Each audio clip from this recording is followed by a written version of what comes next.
like, I have, like, a bunch of things.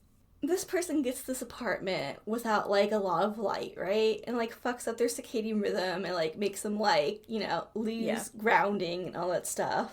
And, like, it has a really nice, like, future-proofing element that, like, really solid sci-fis have. Yeah, it's like, this could still take place today. It doesn't necessarily have to have taken place in 2010. Even though technology has changed so much since then, you know, we still have webcams, we still have computers, we still have phones, and he's not specific about any of these things. Yeah. So it still is, like... I think it's really cool that this person works, and, like, he isn't, like, a writer, he isn't, like, a whatever. He's, like, an IT guy.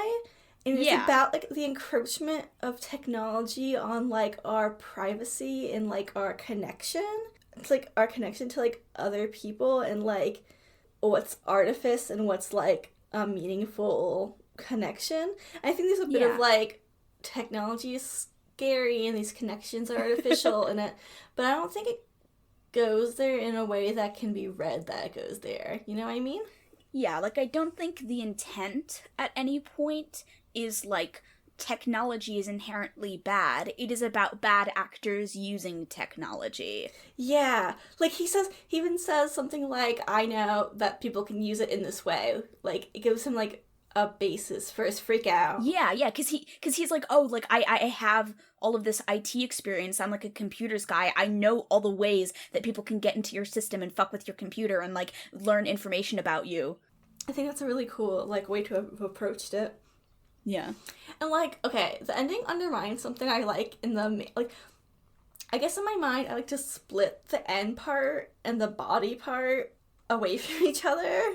Because the end undermines the thing I really like is that Amy is a character he likes.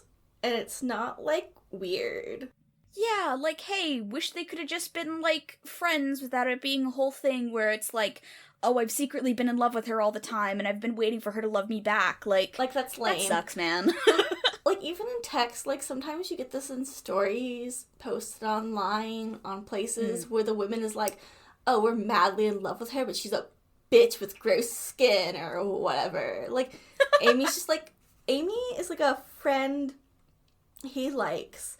And some of the horror here is the fear that your friend is outgrowing you, I think, and, like, your friend circle is outgrowing you, because he reaches back to the nostalgia of, like, meeting Amy and being kids and stuff, but now Amy's going to, like, parties without him, and, like, having a life that's outside of his, like he's a private IT person, and she's at a loud party. Yeah, he's, like, a kind of a shut-in. Yeah, and she's, like, social and at a party, and, like, the fear of, like, losing that, I think, is also at, like, the center of the story. Yeah, like, there's a lot of sort of the subtext of the story that I think is good and that I think is solid. It's just, like, the technical aspects of the story, like the physical bones of it, I think are, like, very bad.